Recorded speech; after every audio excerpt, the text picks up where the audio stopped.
Boa noite. É com alegria que começamos mais uma aula da Escola Bíblica Dominical e é um prazer estar com vocês, os nossos alunos, nossos professores, aqui para estudar a 11ª lição da nossa Escola Bíblica Dominical nesse período do trimestre. E estamos estudando os profetas maiores e estamos terminando hoje o livro de Ezequiel. Então, é algo muito importante. E nós vamos estar trabalhando neste período sobre a visão da restauração. Uma das coisas que é importante nós temos na nossa mente. Nós somos templo do Espírito Santo. E quando nós nascemos em íntima comunhão com Deus. Presta muita atenção nisso. Nós nascemos em íntima comunhão com Deus. Todos os nossos pecados, quando recebemos a Jesus como nosso Salvador, eles são perdoados ao recebermos a Jesus Cristo. Todos, sem exceção. Você está em perfeita comunhão com Deus no seu nascimento. Mas a partir daí, você começa a cometer pecados. Alguns você vai estar deixando esses pecados no esquecimento. Outros você vai não querendo trabalhar com eles. E aí você começa a ter uma série de situações que você vai se distanciando. Por mais que o Espírito Santo trabalhe em sua vida, você vai se distanciando da sua comunhão com Deus. Então é muito importante você ter na sua mente que é necessário restaurar a nossa comunhão com Deus. Pastor Cristiano, tem a palavra? Professor Luiz, só esclarecendo, quando o senhor está falando sobre nascemos, o senhor se refere ao novo nascimento? Para mim ficou muito baixo o seu áudio. Pode falar mais alto? Quando o senhor se refere ao nascimento, o senhor está se referindo ao novo nascimento? Novo nascimento. Então tá bom. É só para deixar mais claro para o pessoal. Okay. É o novo nascimento. Então, quando você aceita Jesus Cristo como Salvador, para ficar mais claro ainda, a sua comunhão com Deus é perfeita. Tanto que, a partir dali, desse ponto, a nossa é sempre uma volta ao primeiro amor. Volta àquilo que nós já tínhamos. Então, se nós já tínhamos, nós sabemos o caminho para o retorno. E o caminho para o retorno é o que Deus propõe para nós ao enviar Jesus Cristo como nosso Salvador.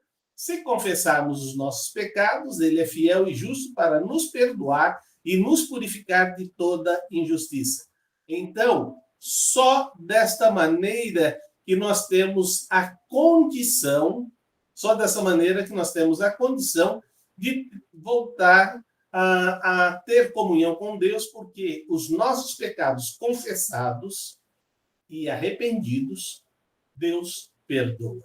E Deus não se lembra mais destes pecados, porque eles foram perdoados. Dá para entender isso? Nós vamos ver no Antigo Testamento que não está falando da nossa vida, mas está falando sobre o templo. Mas quem é o templo agora do Senhor? Somos nós. Então, todo esse trabalho, toda esta visão que nós vamos estar estudando agora no profeta Ezequiel, precisamos entender que Deus também está querendo falar com as nossas vidas. Então, dê a liberdade para que a palavra de Deus vá sinalizando para você as informações que estão na Bíblia, no livro de Ezequiel. O texto áureo nosso está em Ezequiel 44, verso 23. E veja como é importante isso. E eles ensinarão ao meu povo a diferença entre santo e comum, e lhe mostrarão como fazer distinção entre o puro e o impuro. O que é para você comum?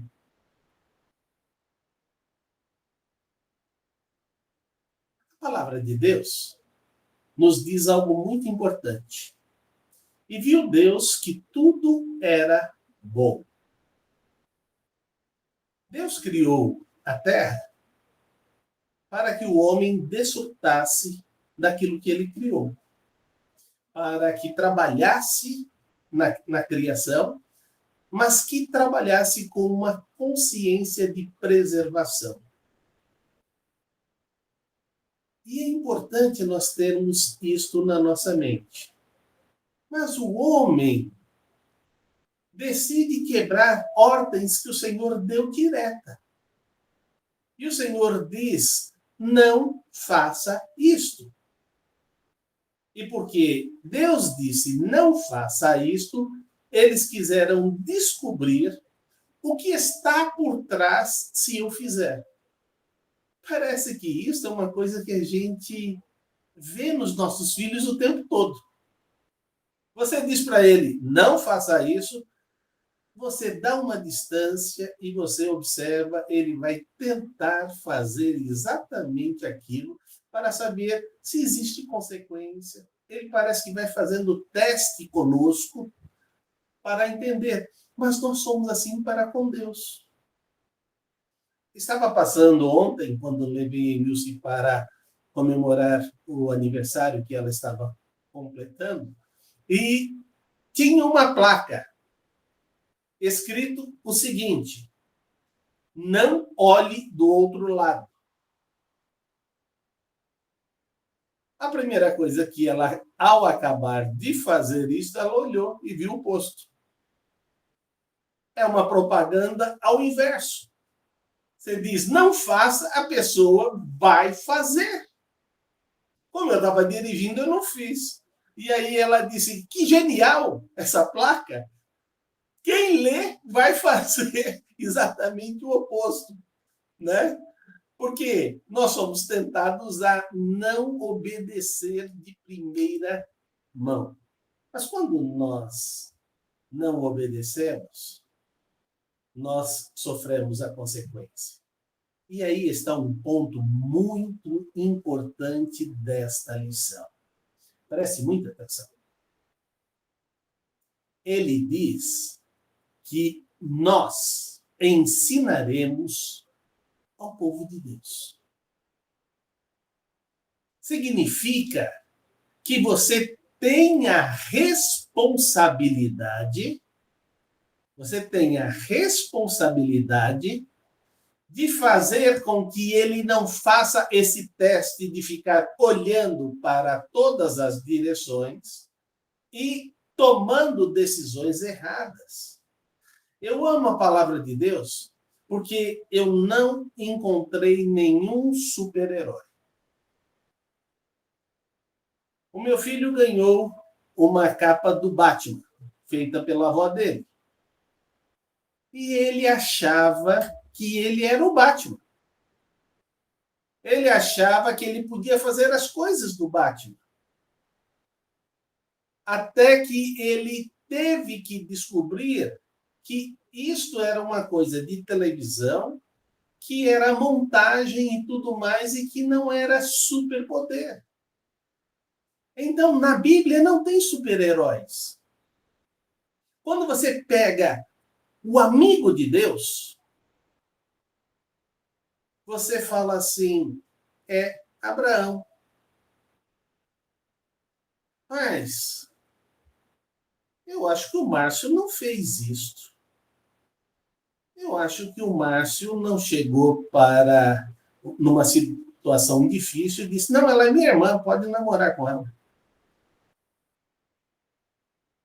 E Abraão fez. E Deus disse, não toca nela não. Devolve para ele. Senão a minha mão vai pesar contra você.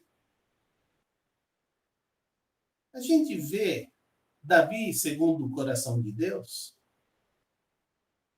que ele cometeu pecado.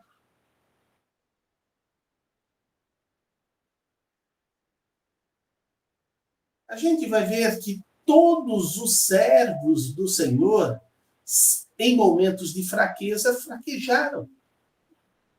E isto dá para nós termos o entendimento que também vai acontecer conosco.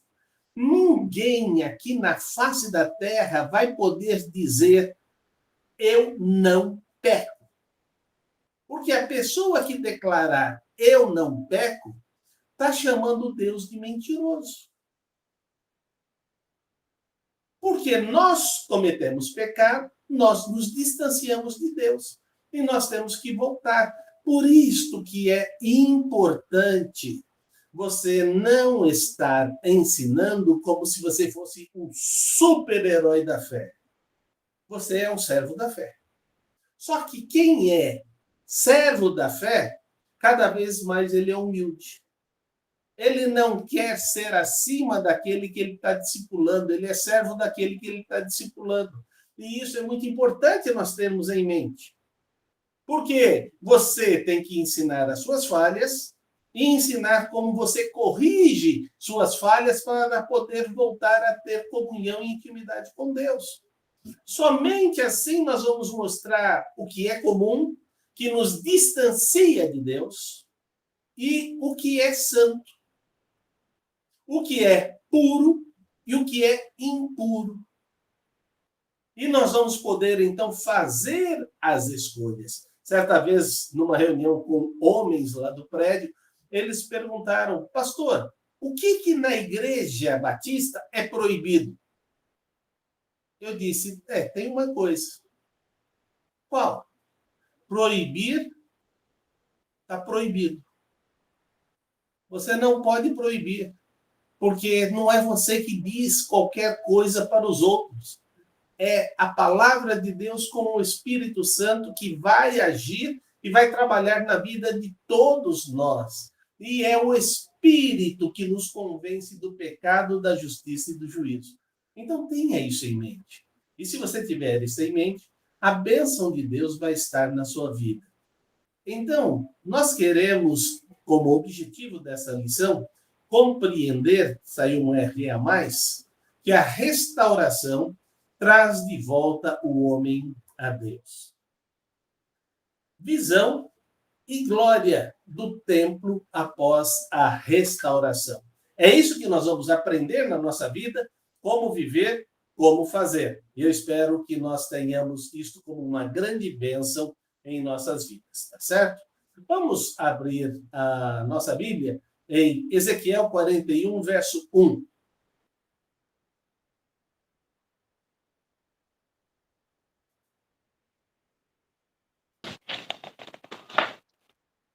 Pode ler.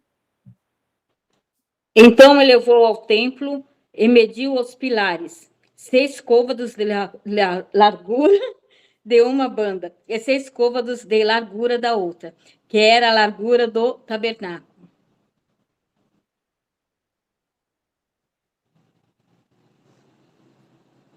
Depois que o homem levou ao santuário e mediu, ele pôde entender o que era que Deus estava querendo mostrar. E isso nós vamos ver à frente.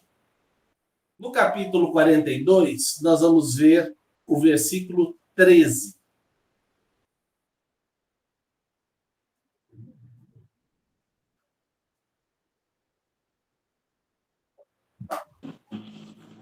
Então me disse: as câmeras do norte e as câmeras do sul, que são diante do lugar separado, são câmaras santas, em que os sacerdotes que se chegam ao Senhor comerão as coisas mais santas. Ali porão as coisas mais santas, e as ofertas de comer, e a expiação pelo pecado e a expiação pela culpa, porque o lugar é santo.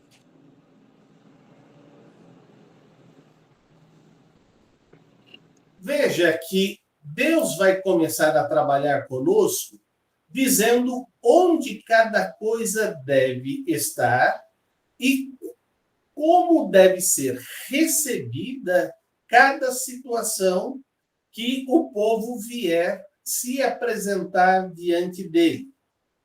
E então o Senhor começa agora a dizer o que é ofertas santíssimas, oferta de cereais, oferta pelo pecado, ofertas pela culpa, pois o local aonde ele está trazendo é santo. Nós não temos muito essa compreensão, olhando para o passado, o que é adoração. Porque tudo isso hoje é feito no nosso íntimo. Nós temos a cesta do amor, mas a cesta do amor não é oferta de cereais. Ainda bem que o pastor nunca falou isso. Traga a sua oferta de cereais. Não é isso. É um ato de amor. Você olha para o que você põe na sua mesa e olha o que você vai trazer para que a outra pessoa também tenha condição de fazer isto. O ato de eu trazer, ele pode ser santo e pode ser comum. O que muda? A intenção. Se eu simplesmente... Que droga! Eu pus lá meu nome, não pensei muito em meu nome ter colocado lá, e agora está faltando os itens que está colocado lá. Deixa eu pegar logo e levar isso daí antes que me cobrem. Se você fizer dessa forma, você está agindo de uma forma comum. Você está com medo do que as pessoas vão fazer. Mas se você diz, Senhor, muito obrigado porque o Senhor tem me dado a alimentação na minha casa, no meu lar. E agora eu quero participar da alimentação do meu irmão, daquele que não tem as coisas. Muito obrigado por este privilégio de usar aquilo que o Senhor pôs na minha mão como administrador para fazer esta ação. Isto passa a ser santo. Eu peguei o item e levei para a igreja. Mas a atitude do meu coração faz a distinção entre santo e comum. Então nós precisamos ter isso em mente. Lá eram situações que eram colocadas. Você já pensou se os cereais estivessem vencidos, estivessem cheios de bichos? Você pegar e levar esse cereal lá para o templo, o sacerdote vai dizer, querido, esse cereal está estragado, o que você está trazendo para Deus? Leva para sua casa. E cuidado que você vai levar, inclusive, a maldição do Senhor. Deus diz que as pessoas, no final do Velho Testamento, estavam trazendo animais cegos, coxos, doentes para o templo. Porque eles não podiam ser comercializados.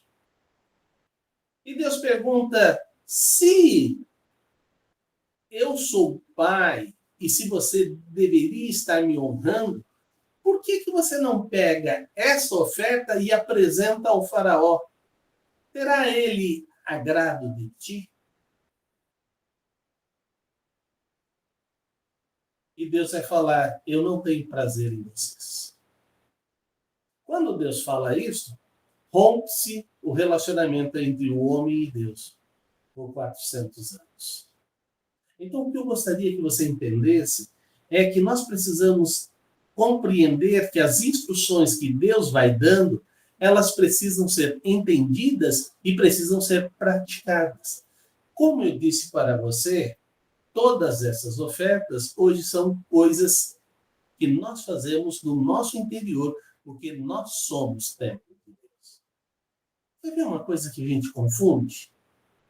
Quando eu vou à igreja, eu não vou para receber, eu vou para dar.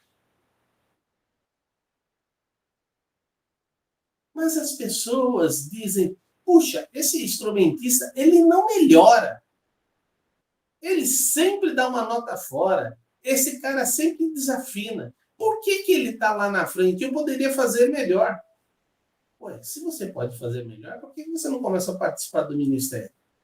A primeira regra é participe do coro. Ah, não, eu quero ser estrela, eu quero cantar lá no microfone e fazer todos os solos que tem lá na frente.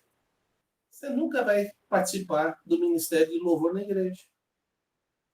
Por quê? Tem outra regra. Você tem que ser aluno da escola bíblica dominical. Ah, não, tem que assistir aula todo domingo de manhã? Tem, porque você tem que ser exemplo. Se você não é exemplo, você não pode estar participando. Então, todas estas situações existem para todos os ministérios da igreja. A liderança tem que ser uma pessoa envolvida com todas as situações da igreja. Como Deus está aqui orientando. Veja agora o versículo 2 e o versículo 4 do capítulo 43. Pode ler. E vi a glória de Deus, do Deus de Israel, que vinha do lado leste. Sua voz era como o rugido de águas avançando, e a terra estava refulgente como a sua glória. A glória do Senhor entrou no templo pela porta que dava para o lado leste.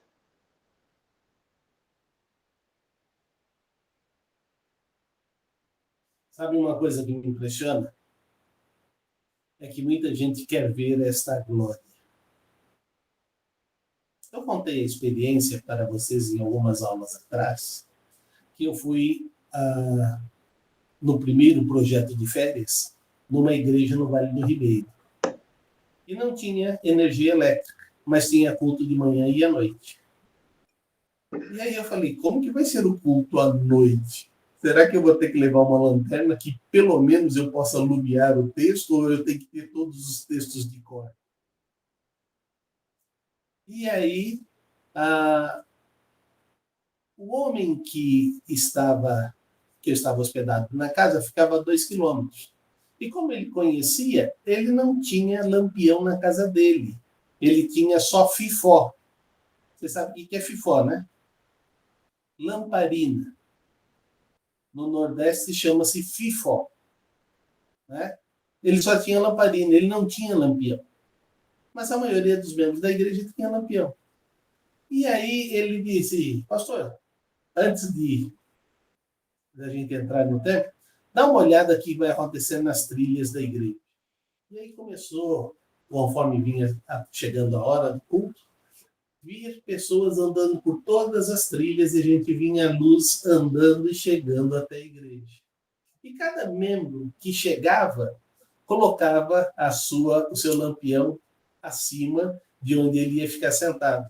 E a igreja foi ficando cada vez mais clara, com a medida das pessoas que chegavam com seus lampiões. E aí, quando todos estavam na igreja, a igreja estava toda iluminada.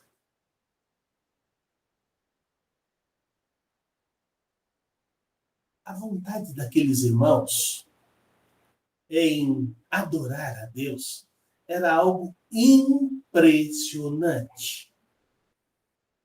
Os cultos lá eram mais ou menos de 2 a 3 horas, tanto de manhã quanto à noite.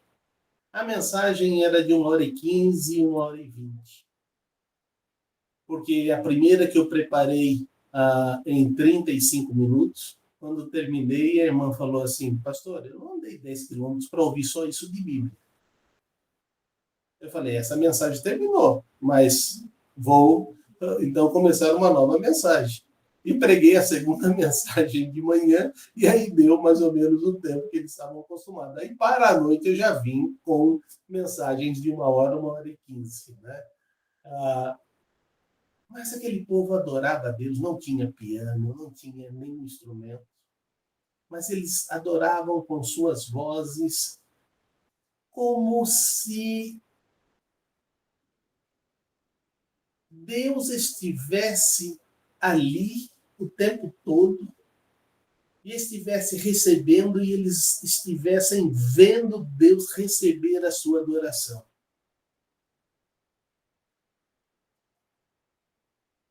O povo percebia a glória de Deus entrando no templo. Mas o povo não tinha o costume de ir lá e adorar.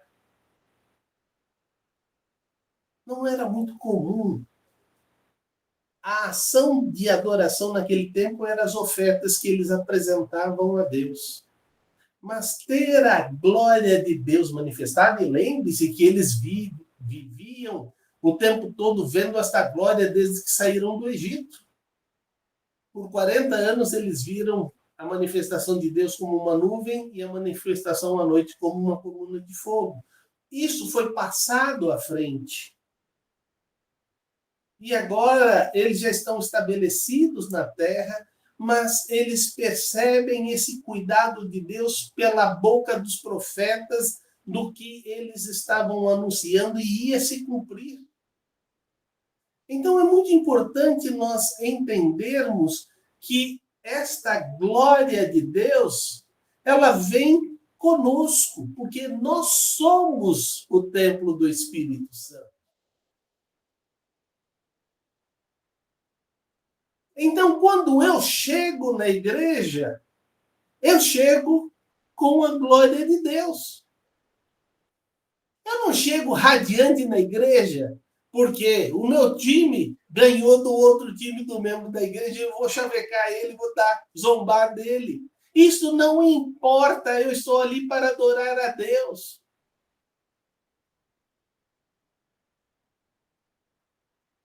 E não é isto que acontece na maioria das vezes quando nós nos dirigimos à igreja. É só você parar e perguntar o quanto eu tenho ensinado o meu filho quando ele está indo para a igreja, que ele está indo para adorar a Deus. E que ele precisa entender esta situação. É interessante que uma pessoa chegou para mim e disse: a minha filha não fala nada comigo sobre o que acontece na escola infantil. Ela não fala nada? Por que ela não fala? Ok. Vem cá que eu vou te mostrar. Vou chamar minha netinha, Rebeca. E aí veio a intérprete, porque ela era surda. Rebeca, o que você aprendeu hoje ali na escola bíblica dominical? E ela contou tudo. E a pessoa foi traduzindo para a irmã. E aí se aproximou a filhinha dela. E aí eu perguntei para a filhinha dela: e o que você aprendeu na escola bíblica dominical? E ela começou a contar. Quando as duas saíram e continuaram brincando, ela disse: eu só tinha que fazer a pergunta? E aí ela ia contar? Sim. Mas a gente não tem costume de fazer pergunta lá em casa. Como que vocês vão interagir se vocês não fazem perguntas? Como foi seu dia? Qual o seu problema? Qual a dificuldade? Qual a sua alegria? O que está acontecendo com você? Eles não gostam muito da satisfação. Isso não é satisfação, é conversa. Isso precisa acontecer no lar, para que o lar, junto, possa agradecer a Deus pelo que Deus está fazendo. Então, é muito importante você ter na sua mente e no seu coração que Deus está trabalhando sobre isso. Mas agora Deus vai trabalhar com o seu povo, dizendo de que maneira precisa ser feito para que eles possam adorar ao Senhor. Isso está no capítulo 43 de Ezequiel, versículos 6 e 7. Enquanto o homem estava ao meu lado, ouvi alguém falando comigo de dentro do templo. Ele disse: Filho do homem, este é o lugar do meu trono e o lugar para a sola dos meus pés. Aqui viverei para sempre entre os israelitas. A nação de Israel jamais contaminará o meu santo nome, nem eles, nem os seus reis, mediante a sua prostituição e ídolos sem vida de seus reis em seus santuários nos montes.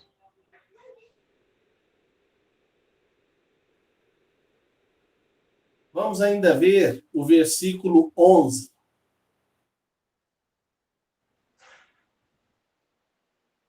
43, 11. E se ficarem envergonhados por tudo o que fizeram, informe-os acerca da planta do templo, sua disposição, suas saídas e suas entradas, toda a sua planta e todas as suas estipulações e leis.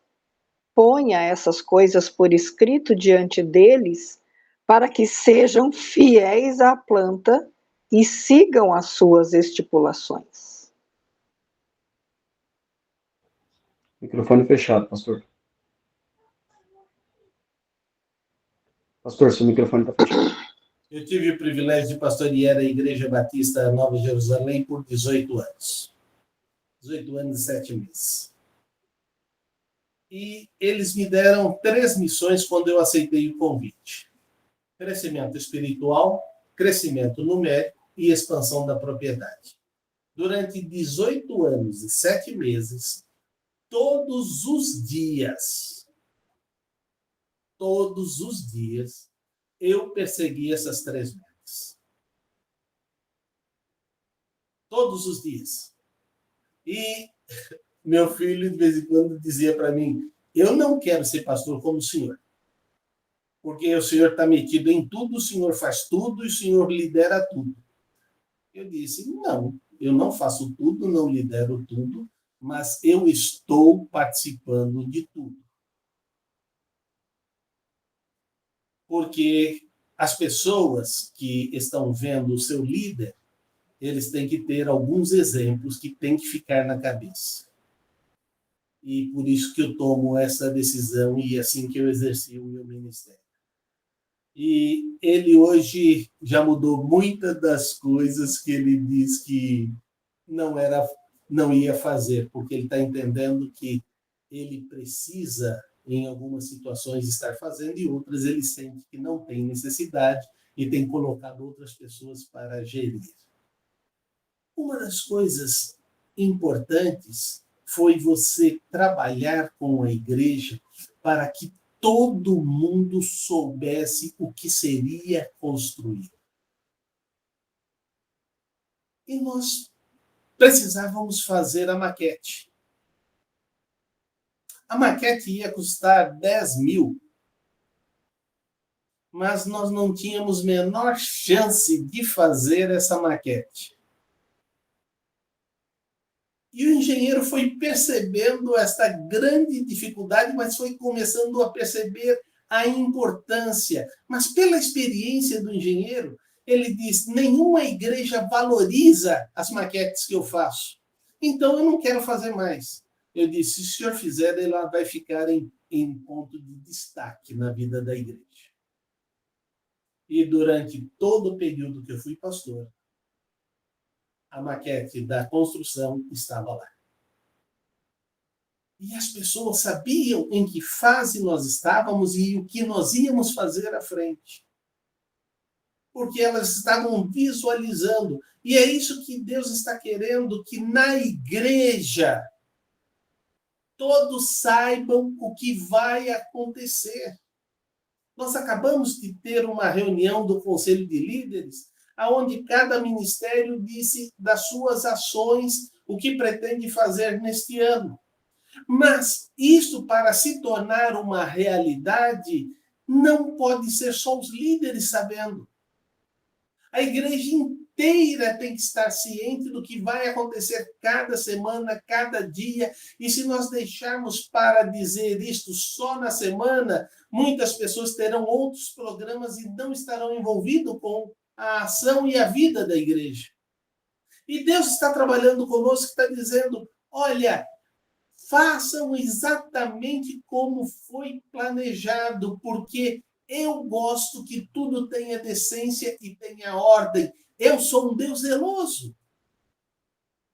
Eu não posso, como líder, programar as coisas e falar: se der para fazer, a gente faz. Não existe isso, gente. O que Deus está colocando para nós é aquilo que eu permiti que vocês planejassem, que eu dei a vocês o querer, eu darei a vocês o efetuar. Por isso, executem exatamente essas coisas que estão sendo colocadas, mas deixem de ocupar o seu tempo com outras coisas que vão desviar você do caminho de Deus. Isso está escrito no versículo 9 do capítulo 43. Agora, que afastem de mim a sua prostituição e os seus ídolos sem vida, de seus reis, e eu viverei entre eles para sempre. Quando você escolhe se aproximar de Deus, você percebe Deus em você.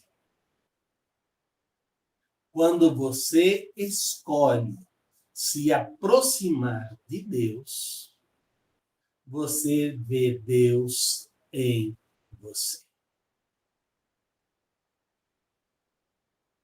Eu já citei muitas vezes, mas eu encontrei no meu ministério um irmão, Ademar, hoje está na glória. E ele foi líder, presidente de igreja, líder de diáconos e tudo mais. E eu fiz uma simples pergunta. Quem aqui já conversou com Deus?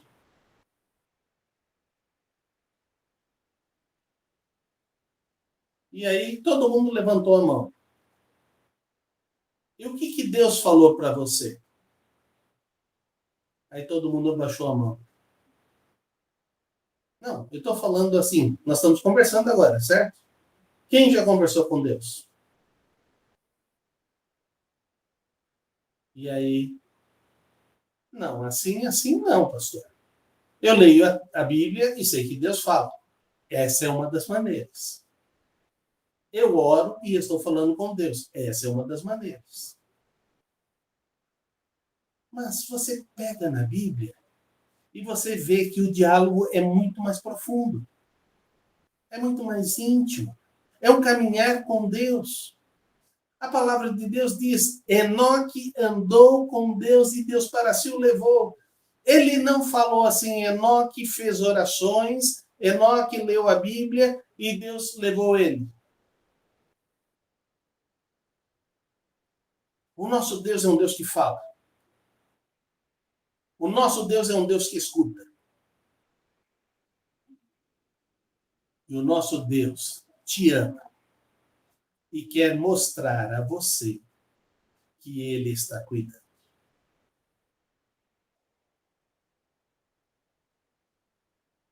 Quantas vezes eu me vi em situações de ausência de fé naquilo que eu ia fazer. E Deus me chamou como uma criança e foi me mostrando sobre as coisas que eu duvidava no passado e como Deus foi colocando a sua mão e foi solucionando as coisas. E ele diz, se eu pude realizar no seu ministério estas coisas que você dizia que era impossível, por que eu não posso dizer isto que você até enxerga que é possível, mas tem que acontecer isso, isso e isso?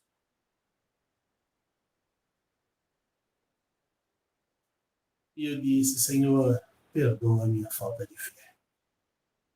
Ajuda-me a aumentar a minha fé.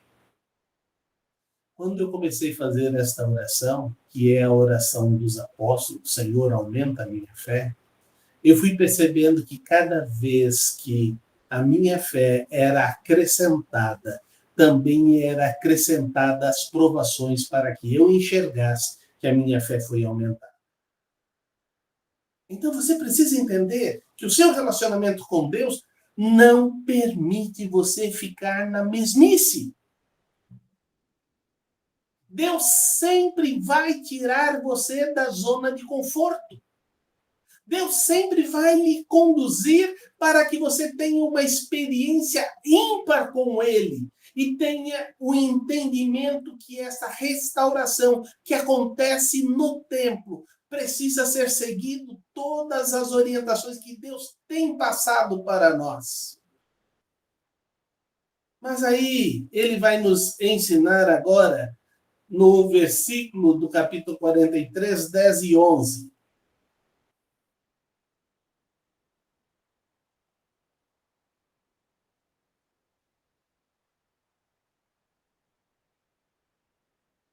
Não fiquem tímidos.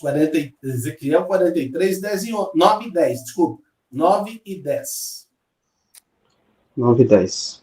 Agora que afastem de mim a sua prostituição e os ídolos sem vida de seus reis, e viverei entre eles para sempre.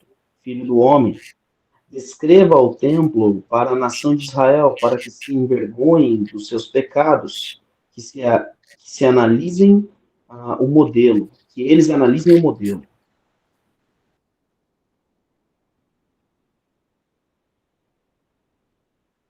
Eu vi que estava errado. Onde que é? Porque o 9 está em cima e aí você leu embaixo de uma forma diferente. Ele está com É outro capítulo, não é? Ele está com uma coisa. E é capítulo 45, versículo 9 e 10.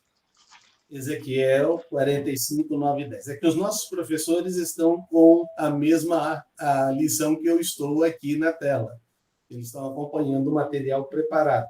Mas eu comi bola, ao invés de ser Ezequiel 43 novamente, é Ezequiel 45, 10, 9 e 10.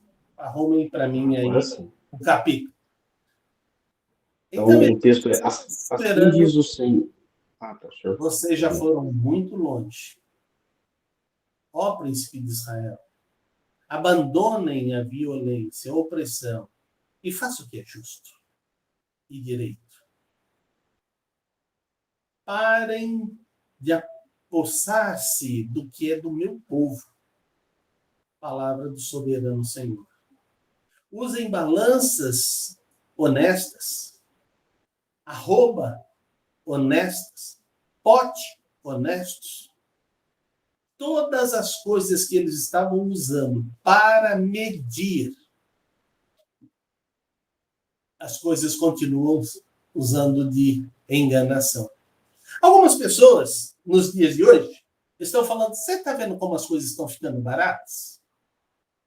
É que agora o litro não tem 1.000 ml, tem 900.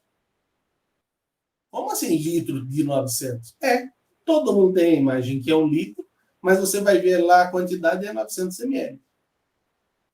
Você está acostumado com um pacote de papel higiênico, você pega, continua levando para casa, mas ele diz, interessante, esse pacote está terminando mais rápido. Não sei por que está terminando mais rápido.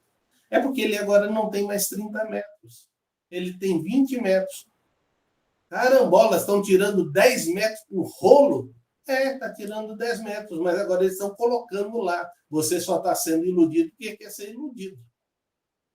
Porque a informação está lá. E por que fizeram isso? Porque o rolo de 20 cabe melhor nas coisas? Não tem nada a ver. Simplesmente, vamos tentar não assustar pelo aumento do preço. Vamos colocar doses menores, conteúdos menores, e vamos fazer isso. Lá não. Lá eles tinham fundos falsos no pote, que você pensava que estava levando uma quantidade e estava levando outra.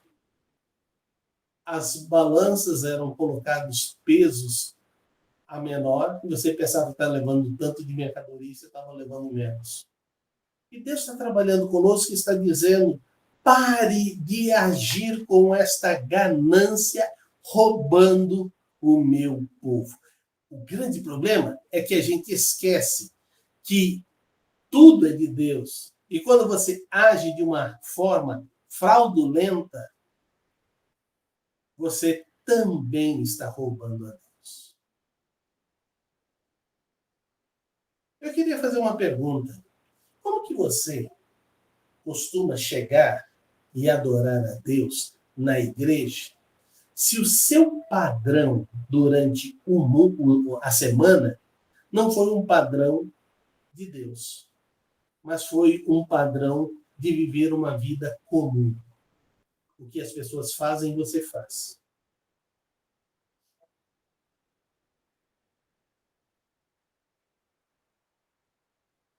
Certa vez, o pastor Cristiano, que estava aí, foi dedurado pela irmã dele. E disse: pai, o Cristiano está com a boca suja. E eu, então, disse: tá bom, vai lá para o quarto. Mas ele que tem boca suja, por que eu vou para o quarto? Porque eu vou ter uma conversa com o Cristiano e você não tem que participar. Emilson, vem cá. E aí eu cheguei para Emilson e disse: Emilson, fala um palavrão. Aí Emilson: que isso, bem? Fala um palavrão. Aí ela falou um palavrão bem levinho e eu falei um outro mais pesado. Fala outro palavrão, Emilson. Aí ela entendeu que era para falar palavrões. E aí ela falou um palavrão pesado e eu falei outro pesado. Aí o Cristiano falou: porra! Esse não conhecia. Eu falei: eu quero te dizer uma coisa. A gente conhece todos os palavrões do mundo. Mas você viu eu já usando? Não, naquela ocasião ele não tinha visto eu usando.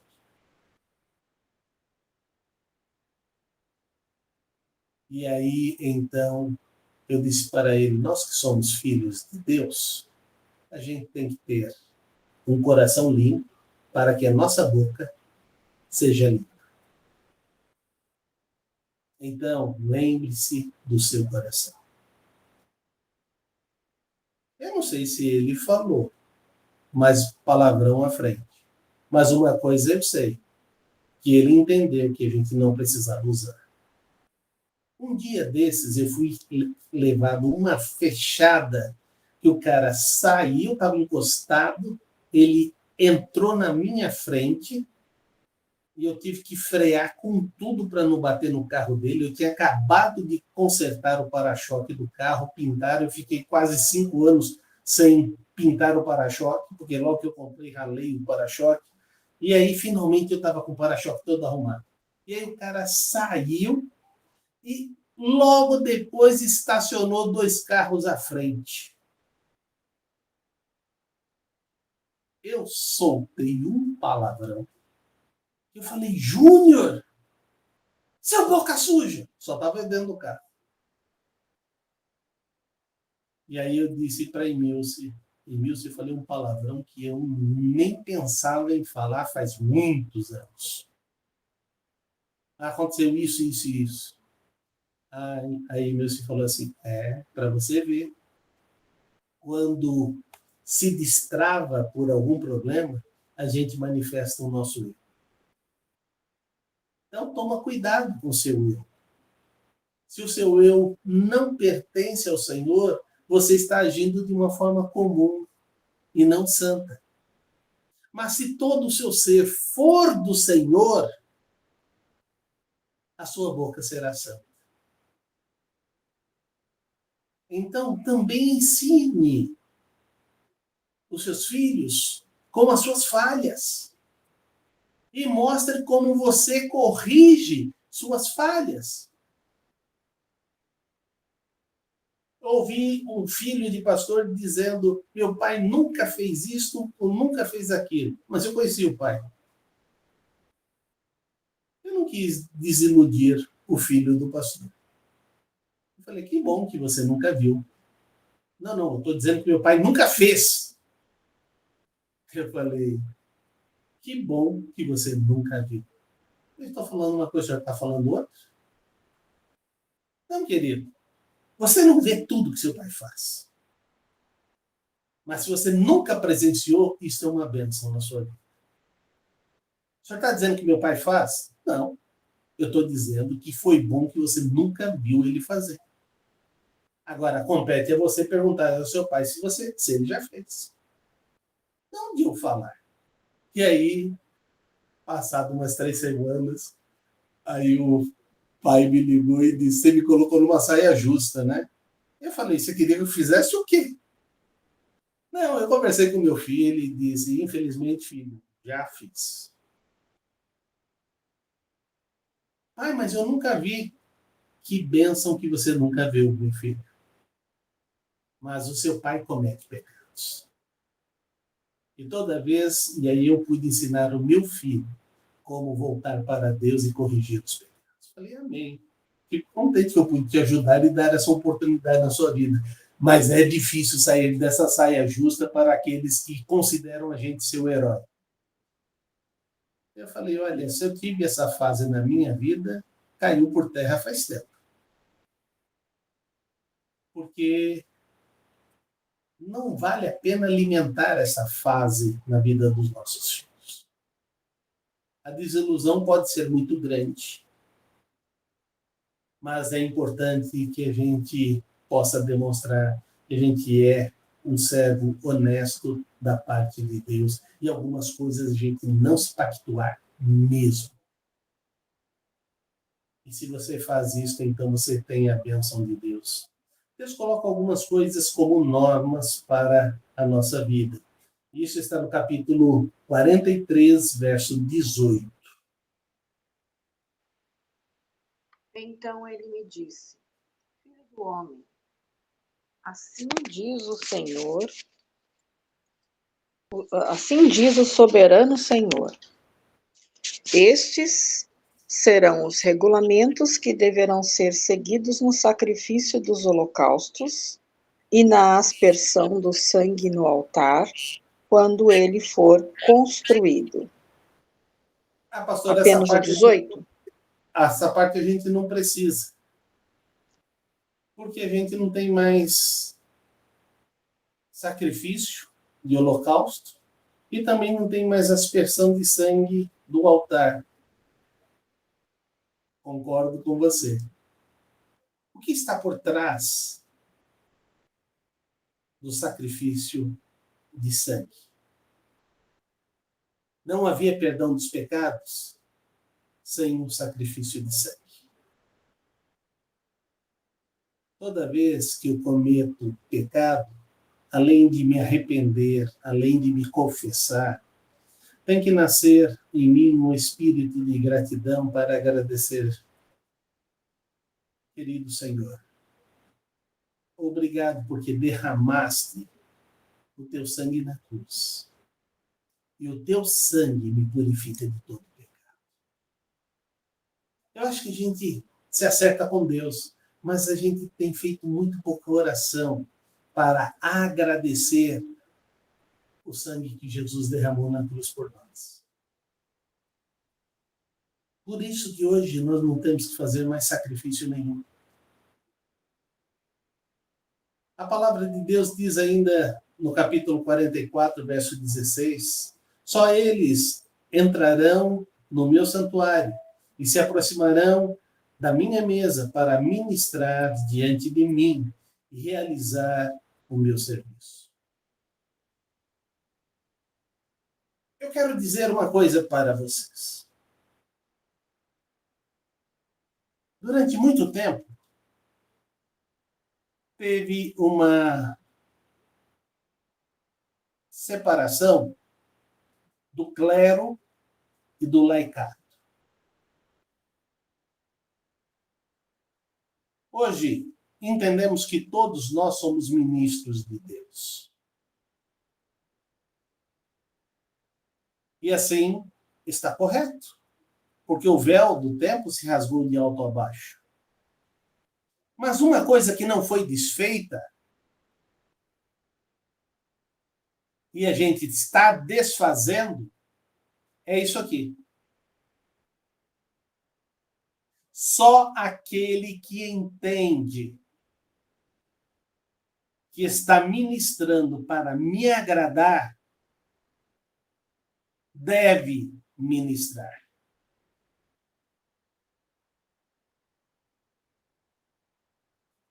Eu vi a Emilce, minha esposa, durante todo o tempo que ela ia preparar uma música para o coral, que ela ia preparar um solo, um dueto, um trio, participar de algum grupo, ela ensaiando tantas vezes.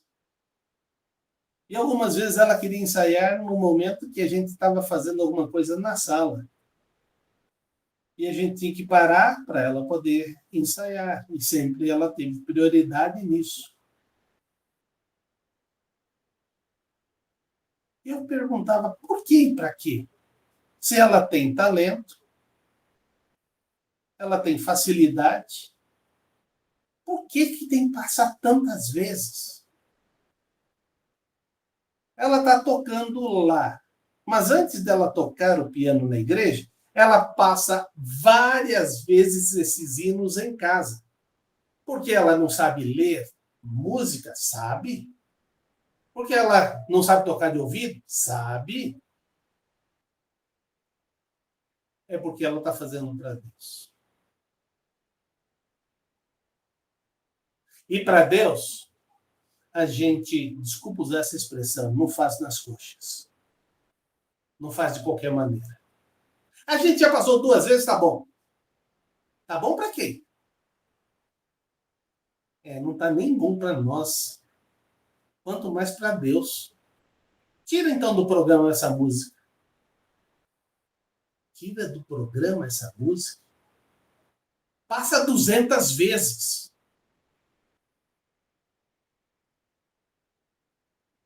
Participei do grupo Som Maior. E a gente apresentava as músicas pelos CD, pelos LPs que eram gravados. A gente ensaiava todo sábado, das 11 às 6. Todos os sábados, das 11 às 6. As mesmas músicas. Quando ia participar de alguma programação na igreja, a gente saía nesse mesmo horário, ia para a igreja, passava no nosso ensaio e depois tinha a apresentação. A gente chegava a passar a música 3, 4, 5 vezes e depois apresentava a música. Eu que ficava na mesa operando, eu falei, tem para dar mais perfeição, não tem como. De vez em quando, as coisas eram até melhores do que aquelas que nós gravamos. Mas ainda não era bom. Precisava ser aperfeiçoado. Você que está ministrando, você precisa saber o que você vai fazer. Eu amo lecionar. Porque é nessa hora que a gente debruça nos textos da palavra de Deus e extrai o cerne desses textos sem a preocupação de construir outras coisas. E vocês não estão levantando a mão, mas pode levantar a mão e pedir participação, fazer indagações para entender que esse é o norte do que nós estamos fazendo aqui. Não é você estar ouvindo uma pregação. Não, você está ouvindo o estudo que tem que chegar. Ó, quero saber isso.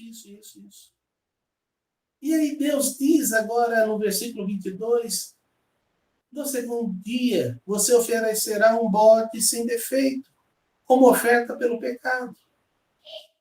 E o altar será purificado, como foi purificado com o novilho. Então, Deus está trabalhando conosco e especificando como Ele quer receber. Por isso, já no primeiro culto, Ele recusa o culto de Caim. E hoje Ele continua rejeitando centenas de cultos, infelizmente. Porque as pessoas estão fazendo cultos no seguinte na seguinte situação de mente, eu não sei como consegue pensar isso. Olha, a gente tem que colocar uma música pauleira para o início do culto, para todo mundo acordar e ficar no pique. Depois, a gente tem que passar uma música mais reflexiva para que o pastor possa trazer a mensagem. Depois a gente acorda porque dormiram durante a mensagem do pastor. Não é assim, não? As músicas são para completar uma mensagem que vem. Se a ordem de culto está sendo feita antes de saber qual é a mensagem que Deus vai trazer, está tudo errado.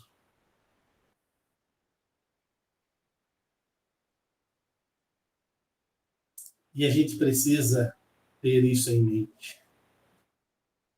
No capítulo 43, verso 25, leia para mim.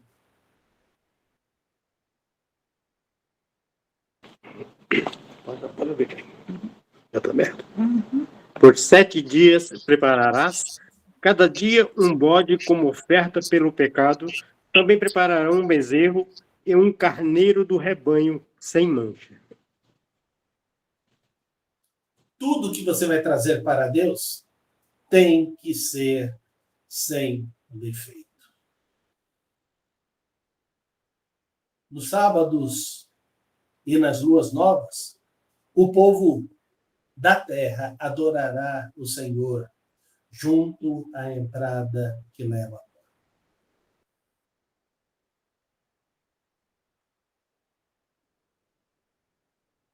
Quem comanda o culto é o Senhor.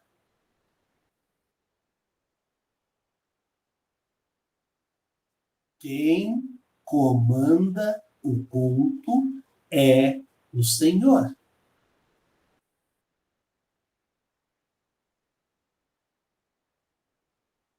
E ele lhe convida a fazer parte desse culto. Ele quer que você seja um instrumento da adoração. Ele quer que você traga a glória que você está vivendo durante a semana com Deus, no seu caminhar com Deus, a sua gratidão pela presença de Deus na sua vida, pelo que Ele faz. E você exalte, quase que não tenha expressão para poder conter. Certa vez uma irmã estava vivendo um momento delicioso com Deus, e no momento do culto ela disse, glória a Deus, aleluia! 3 irmãos que estavam perto dela disseram, não. E eu lá do culto disse, glória a Deus, aleluia, porque a irmã sentiu isto na presença de Deus e Deus está falando conosco. Olha, eu continuei tentando fazer com que a igreja dissesse amém, louvado seja Deus, mas era quase que um exercício. Você vem com a glória de Deus para a adoração. Você é o templo de Deus. E quando nós temos isso na nossa mente, então temos a compreensão desta situação. Vou avançar um pouco e vamos para o capítulo 43, verso 27.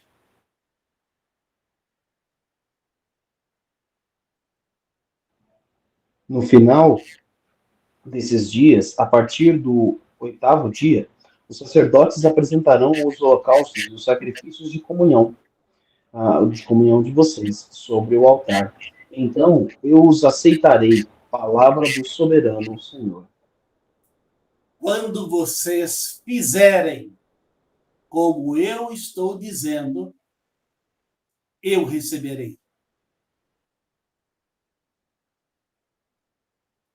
Ele recebe a nossa adoração. Certa vez pedi que a igreja perguntasse a Deus que nota Deus estava dando no culto individual de cada um. Até que apareceu um jovem que me surpreendeu. Ele chegou assim, pastor, eu fiz a pergunta para Deus. Eu já estava esperando que ele ia dizer, Deus deu 11.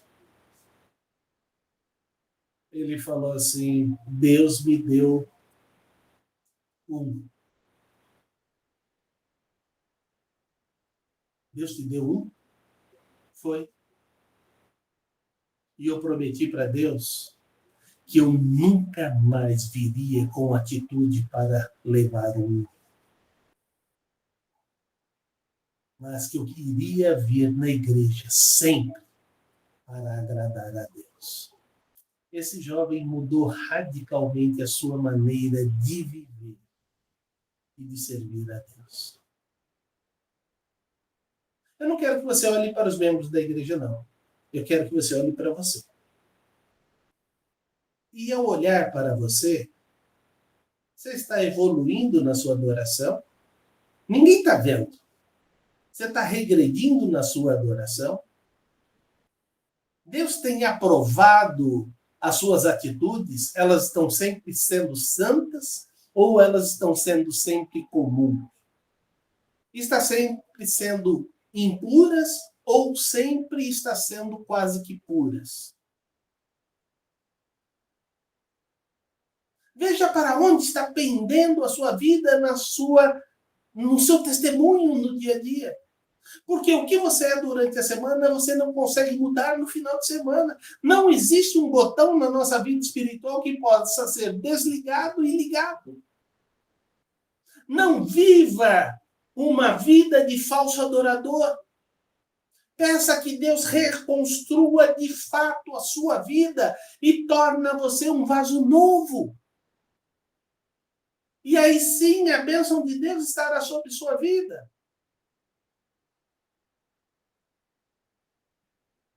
Ele diz no capítulo 44, verso 28, eu serei a única herança do sacerdote, e vocês não lhes darão propriedade alguma em Israel. Eu serei sua herança. Deus não queria que os sacerdotes se preocupassem com nada, que não ficassem juntando tesouros, nem administrando coisas, mas que eles verdadeiramente usassem o seu tempo para conduzir o povo à adoração.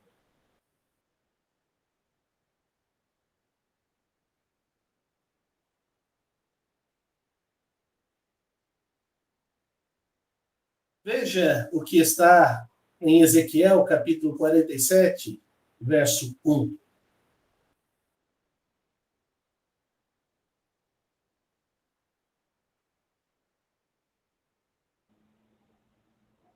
O homem levou-me de volta à entrada do templo, e vi a água saindo debaixo da soleira do templo, e indo para o leste, pois o templo estava voltado para o oriente.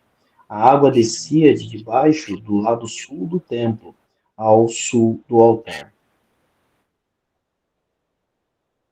Veja agora o versículo 8 e 9, pastor. Leia para mim. Ele me disse, essa água flui na direção da região situada a leste e desce até Arabá, onde entra no mar. Quando deságua no mar, a água ali será saneada. Por onde passar o rio haverá todo tipo de animais e de peixes, porque essa água flui e saneia a água salgada, de modo onde o rio fluir, tudo viverá. Suas ações, por onde estão passando, como se fosse um rio, está fluindo, está produzindo, está gerando vidas, relacionamentos.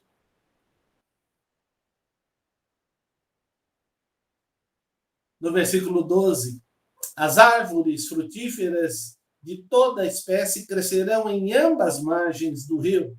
Suas folhas não murcharão, seus frutos não cairão, todos os meses produzirão, porque a água vinda do santuário chega a elas. Seus frutos servirão de comida e suas folhas de remédio. Por onde você passa, você produz e distribui as bênçãos de Deus?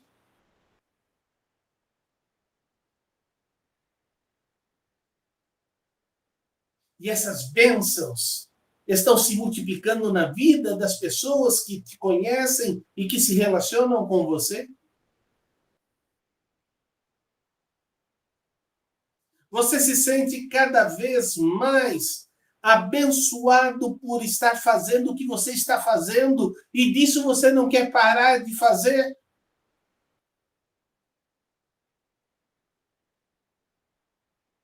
Eu espero que verdadeiramente isto trabalhe na sua vida.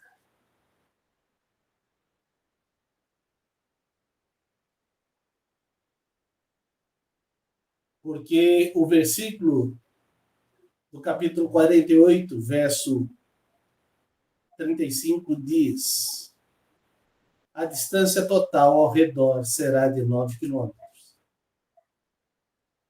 E daquele momento em diante, o nome da cidade será: o Senhor está aqui. Eu não estou preocupado com quantos quilômetros que você está agindo na sua volta.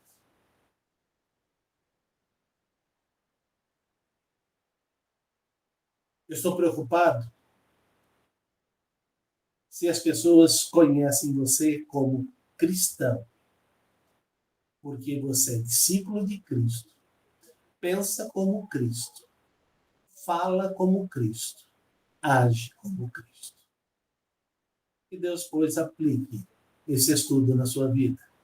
Ele abençoe como tem feito até aqui, mas continue restaurando todo o seu ser, para que a glória de Deus se manifeste sobre sua vida. Amém? Pastor Solovi, obrigado pela aula. Encerramos o livro de Ezequiel. Como vimos aí, as próximas 2 lições serão os livros do profeta, será o livro do profeta Daniel, resumido em 2 lições. Então, não perca, esteja conosco, coloque aqui nos comentários o quanto a aula tem lhe abençoado e também, é claro, se tiver alguma dúvida, deixe aqui conosco, semana que vem, na próxima aula, a gente esclarece também. Deus abençoe sua vida, obrigado por estar conosco aí mais essa semana. Obrigado, pastor Salovi, que nós possamos viver essa restauração dia a dia. Amém. Obrigadão, pastor, pela palavra. Que Deus continue abençoando e usando, pastor, grandemente. Obrigada, pastor.